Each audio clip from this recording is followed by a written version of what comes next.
Atlanta News First Plus starts now. Thank you for joining us here at the First Alert Desk on Atlanta News First Plus. I am Mariya Murrow here with Catch Up Quick, where we join you every morning, Monday through Friday, to catch you up on what's been going on in and around Metro Atlanta.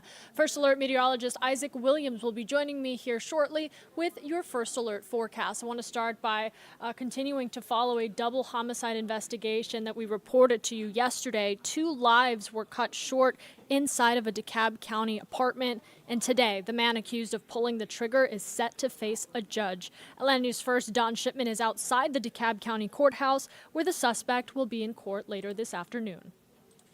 Mathis will be in this courthouse this afternoon, and we have new details on this shooting as well. An arrest warrant says that Mathis shot one of the victims, the woman, in the back and in the shoulder.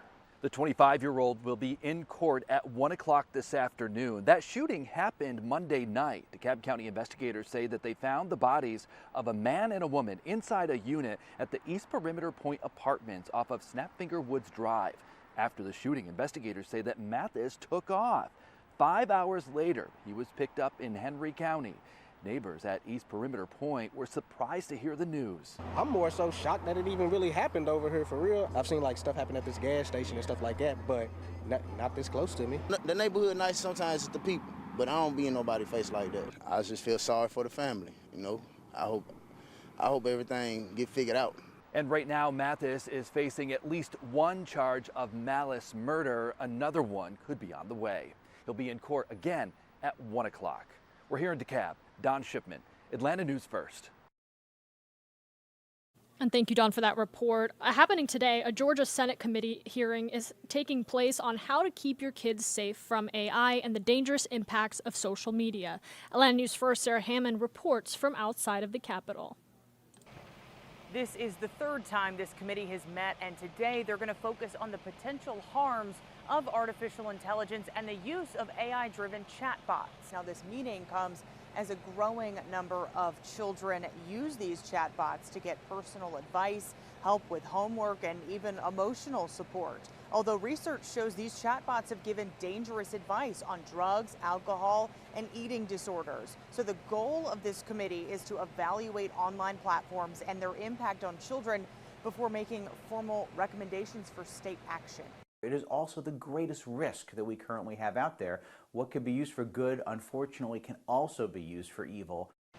The committee will hear from parents, experts, both public and private organizations on how to strengthen online protections for children.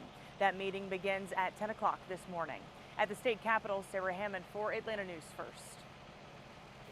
And moving from our state capital to the nation's capital, President Donald Trump suggesting that some federal workers don't deserve back pay as the government shutdown enters its 8th day. The president says he'll soon announce which government programs he intends to permanently eliminate. Cheryl Hubbard has more.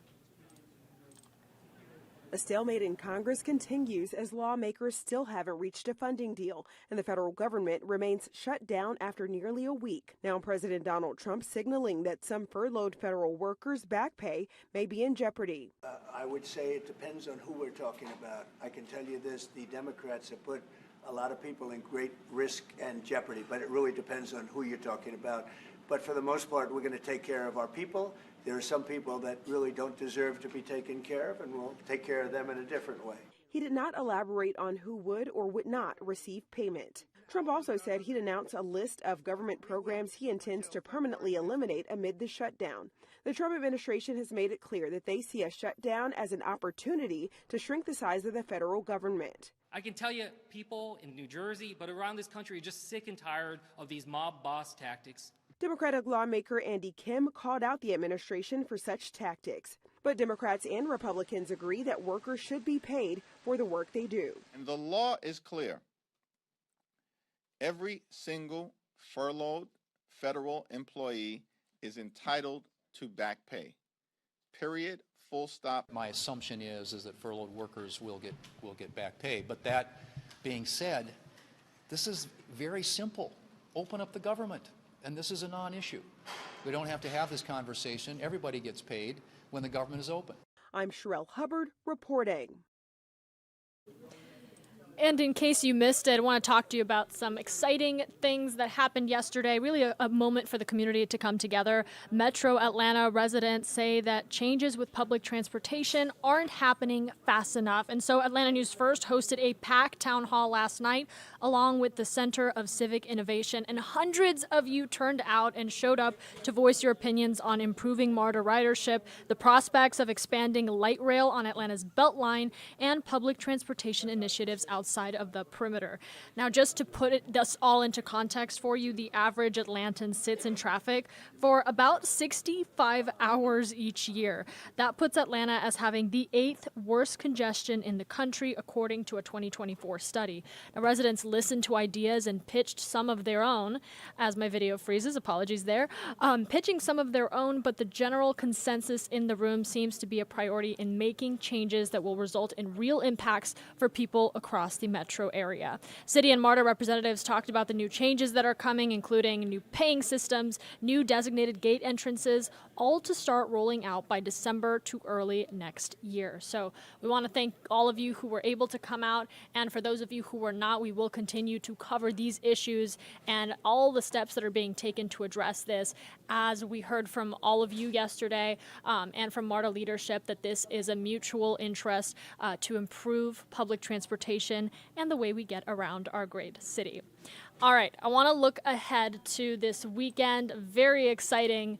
Every year, we love to be a part of the Atlanta Pride Parade and Festival, and we are just days away from the 55th annual celebration. The energy is expected to be electric. And you can tune in to our Pride Parade coverage from noon to 4 on Sunday right here on Atlanta News First. You can also stream it on ANF Plus, available on Roku, YouTube, Apple TV Plus, Fire TV, and your preferred streaming devices. And the weather, y'all, could not be any more perfect for this weekend. First Alert Meteorologist Isaac Williams joining me now with your First Alert forecast.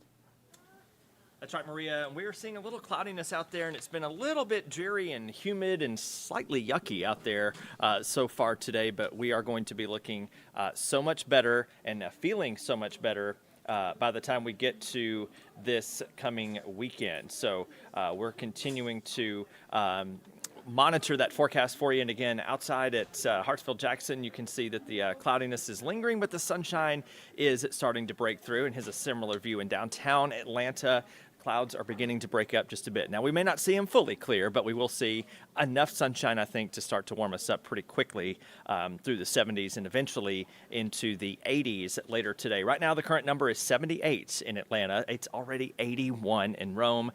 Mid-70s for Canton, low 70s in Carrollton and Noonan. Rest of the afternoon here, a few showers could form in our far southern areas toward really middle Georgia, but Pike, Upson, and Lamar counties, Jasper, Putnam, Butts counties, we could see a little bit of shower activity later today. And then we can see a shower to form near Athens and northeast Georgia through 6 p.m. And into the evening hours. But then notice we are going to see a little bit of light rain potentially build in overnight as a little bit of a miniature cool air wedge setup begins to move in. So tomorrow is cooler than today. We're going to see more clouds than sun most likely, and that's going to help our temperatures not get into the 80s. We'll be in the low 70s for highs tomorrow with a continual breeze, I think, through the day. Tomorrow we'll have steady winds, 10 to 20 miles per hour, maybe gusting up to 25. So not necessarily gusty all day, but definitely a breezy day expected. Here's a look at the 7-day forecast. Again, we have just a small chance of rain tomorrow and a tiny chance at an afternoon shower today. And then the weekend forecast, I want to spend a few minutes here with you. 76 Saturday, 78 on Sunday. Mid-50s, that's for Metro Atlanta. So the suburbs, the normally cooler spots, the mountains, you could see low 50s or possibly some upper 40s. It is going to be maybe not quite chilly yet, but definitely on the cool side of things moving into the weekend. And that sunshine sticks around into next week. We'll be seeing highs in the low 80s Monday and Tuesday. So we're not done with the 80s yet. Rodney was actually doing some research yesterday and this morning, and our usual last 80-degree day is not until October 19th. So we still, it's not uncommon, I should say, to see 80s sort of slip back in that forecast a little bit. one of the reasons we're getting so nice is that we're seeing an area of low pressure form off of the Florida coastline over the weekend, and it's going to kind of mosey its way up the East Coast, and we've got lots of unsettled weather for the East Coast over the weekend, but we're going to be way away from this system. This is not going to be a truly tropical system in nature, but it is going to be something that kind of spreads unsettled weather up and down the eastern seaboard through the mid-Atlantic and possibly into New England by Sunday. But again, we are going to be on that dry side of things, which is good news. Jerry out in the Atlantic up to a 60-mile-per-hour tropical storm. West-northwest at 23, so it's still moving pretty fast. It is forecast to reach hurricane strength not until Thursday night or Friday morning. So even though it is almost a hurricane now, we're just 14 miles per hour short.